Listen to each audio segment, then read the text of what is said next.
This is Optimal Health Daily, episode 1462. This is what it takes to lose 10 pounds in 5 weeks by Riley Pearce of freeformfitness.ca. And I'm Dr. Neil, your host and narrator. Hey there, happy Thursday. Thank you so much for being here. Thank you for sharing this show with someone. Welcome back to Optimal Health Daily, or welcome for the first time if you're new here. This is where I read to you from some of the best health and fitness blogs on the web, kind of like an ongoing audiobook, and always with a bit of my commentary at the end. Now don't forget, we have a bunch of shows in our network where we cover a bunch of different topics. Check them all out by searching for Optimal Living Daily wherever you're hearing this. And with that, let's get right to today's post because I have to teach a class this afternoon. So let's jump right in as we optimize your life. This is what it takes to lose 10 pounds in 5 weeks by Riley Pearce of freeformfitness.ca. Weight loss goals are the most common goals that our clients have. Along with improving balance, gaining strength, and feeling confident and strong in their bodies, weight loss goals are a great way to get you moving and improving your nutrition. Most people typically want to lose 10 pounds to kickstart a larger weight loss goal. And that's what we want to focus on today, those first 10 pounds. We've all heard the advertisements that claim you can lose 30 pounds in a month or get ripped abs in 2 weeks. These ads are exciting and attractive, but pretty unrealistic. If you're too aggressive with your weight loss, statistics show that the weight will return and bring a few extra pounds with it. So to lose 10 pounds in 5 weeks, well, that's a healthy and realistic weight loss goal. As personal trainers, we're given a formula for how clients can lose weight in a healthy and sustainable way. This article will share that formula with you to help you lose 10 pounds in 5 weeks. Step 1. Start by getting to know yourself. This step is critical. If you don't know where you're starting from, how do you know where you need to go or what needs to be changed? If you lose 10 pounds, what will that look like for you specifically? We are all about the personalized approach to fitness, and this process will help you achieve weight loss that is specific to you and your body. Getting to know yourself goes beyond simply weighing yourself. In order to begin the weight loss process, you need to track your lifestyle for at least a week. We recommend putting everything you normally eat into a tracker. Then, you'll want to turn on the pedometer on your phone and start tracking your physical activity. This step will help us with the math in the next step. Step 2. Calculate your current energy needs. After recording your data and getting a general sense of your daily activity and your average calorie intake, it's time to do a little math. A decent starting point is to think about weight loss like this. We'll use the often cited, you need to burn 3,500 calories to lose 1 pound of body weight. So, if you want to lose 10 pounds in 5 weeks, which is a healthy amount of weight loss, then you'll need to be burning an additional 7,000 calories every week.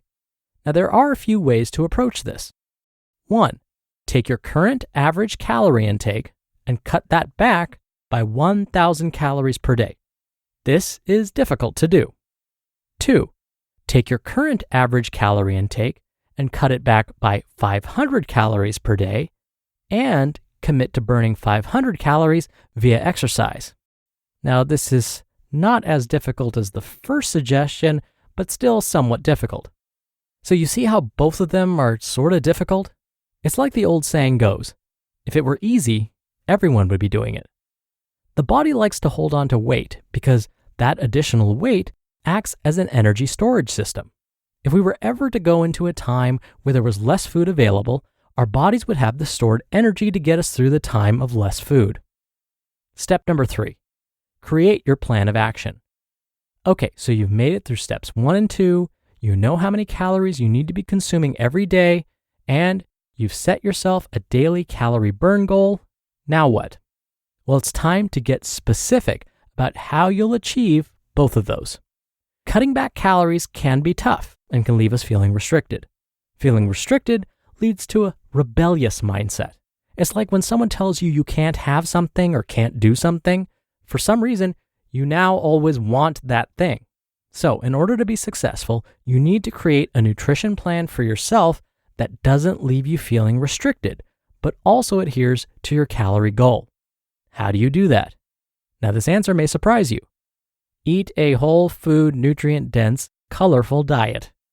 These are the foods our bodies are built to love. Our body knows how to use these foods for energy, the immune system, repairing tissues, and having healthy bowel movements. If you feed the body what it needs, then it will always feel satisfied. If you feed the body quick, corner-cutting foods, your body will always be asking for more food. Think cravings. Some quick tips to help you feel satisfied after every meal. 1. Make sure there is something green at every meal. 2. Always have some form of protein on your plate. 3. Stay hydrated to avoid dehydration, fatigue, and cravings. And 4. Focus on healthy fats like avocados, nuts and seeds, and good quality oils like olive oil. Step number 4. Be consistent. Consistency is really key. Consistent effort over the 5 weeks will help you build helpful habits. Over time, the way you're eating and the time you take to exercise will start to feel like part of your regular routine. The workouts won't feel like a chore. You'll get excited to go to the grocery store and try new fruits, veggies, and protein sources. You'll also start to feel the results of your weight loss. All of these will be signs that your efforts are working and that this will be a sustainable lifestyle for you. Bonus step. Work on your mindset. This bonus step is very important for those of you who want to maintain the weight loss after the 5 weeks are over. Throughout the journey, take time to check in with yourself. What triggers stress and then stress eating? What are some activities that feel effortless and fun for you? If you do not lose the weight in 5 weeks, how will you prepare yourself to continue on without feeling defeated? Our minds are incredibly powerful. It can be our greatest tool for success or an inescapable source of pain. The more you check in on yourself and remind yourself why you're working towards weight loss, the better equipped you'll be to maintain the weight loss. Try daily mantras, morning and evening affirmations, or simply working on making sure that the voice inside your head is an encouraging one and not one full of doubt. So that's all it takes. Get to know yourself and where you are right now. Then adjust your energy intake and expenditure by 1,000 calories per day. Create your detailed nutrition and exercise plan, and stay consistent and work hard. Finally, make sure your mindset is supportive of your goals.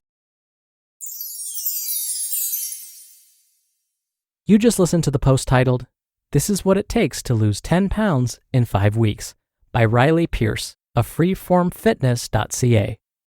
You're most likely here to work on making some positive changes in your life. And making changes is what Inside Tracker is all about. It's a personalized health and wellness platform that's super unique, built to help you live a longer and more productive life. And this has been years in the making. Inside Tracker was founded over a decade ago by top scientists in aging, genetics, and biometric data from MIT, Tufts, and Harvard. So here's how it works. The first time you use Inside Tracker, you'll get a clearer picture than you've ever had before of what's going on inside your body. This is from their patented algorithm that analyzes your biometric data. From there, Inside Tracker will provide you with a concrete and science-backed plan for reaching your health and performance goals. They'll then track your progress every step of the way so you can stay accountable and make those important changes. Now, for a limited time, you can get 25% off the entire Inside Tracker store. Go to insidetracker.com/OHD to get your discount code and to start using Inside Tracker today. Dr. Neil here for my commentary. Now, if you listened to yesterday's episode, that was episode 1461, I mentioned in my commentary that there are common themes that emerge when we look at weight loss. Now, based on what I said at the end of yesterday's episode in my commentary, I hope that Riley's article today sounded really familiar. You know how I always say that findings from one study doesn't really prove anything? Let me give you an example. A few months ago, an article was published saying that coffee consumption increased cancer risk. The headline, coffee causes cancer was picked up by multiple media sources. The problem was there are lots and lots of studies that have found the opposite to be true. There are way more studies that have found that coffee consumption decreases risk for all sorts of cancers. So that's why making health decisions based on just one article or one study may not be the best advice. Instead, when we see similar findings across multiple studies, well, now we're on to something. Today's article is a great example of this. The reason today's advice sounds so similar to what I talked about yesterday is because multiple studies have found weight loss success when folks consistently perform these same behaviors. All right, enough said. Time to drop the mic. All right, that'll do it for the Thursday episode. I hope you have a wonderful rest of your Thursday, and I'll be back here tomorrow for the Friday Q&A as usual, and where your optimal life awaits.